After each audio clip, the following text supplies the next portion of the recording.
Is it WiiM or WiiM? WiiM. Oh, we are doing this on a whim. Did I say WiiM?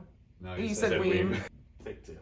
Hello, MediaHeads. Today we're here to talk about a low-budget audio system. It's cost-effective for just about anyone to go put in their home. A lot of you are familiar with Sonos, but that can kind of get a little pricey at times. A Sonos amp and a pair of speakers, you're looking at about $1,500. We've run across WiiM, which is a new product, which is great. With an amp and a pair of speakers, we can actually get installed for around $600-700.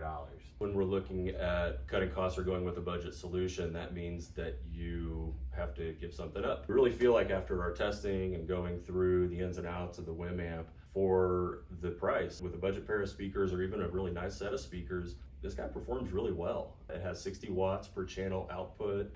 The DACs are high quality, and it gives us a lot of the feature set that we look for in a product that works well with other devices in your house, like HDMI ARC for television control, audio inputs, analog and digital, and it's really simple to set up and run from your app as well. Now there are some limitations that you do take naturally switching from something like Bluesound or Sonos down to WiiM, but really those, in my opinion, are purely from a surround sound standpoint.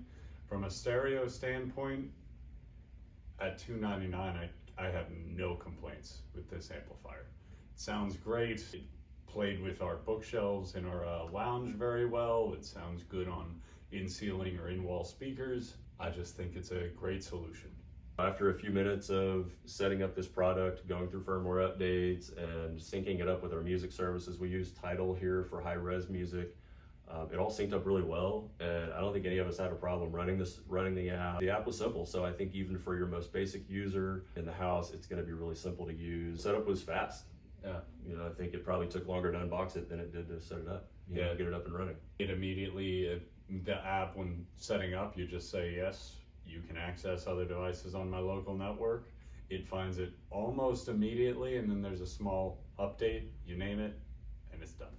One nice feature too is it has AirPlay built in, AirPlay 2 built in, and so it's going to play nice with other AirPlay 2 capable devices in the house. And for Android users, it has Chromecast built in. So whatever app you're using, you press the little Chromecast button and it immediately casts to it. So you don't even have to download the app in a lot of cases. As far as crossing brands, pick one and stick to it as best as you can. If you like WiiM, stick with WiiM. If you like Sonos, well, stick with Sonos. If you like Bluesound, stick with Bluesound. These brands, they work very hard to be an alternative to home automation solutions. And because of that, generally that you have to stick within the architecture that they lay out for you. Thank you guys for joining. I'm MediaHeads.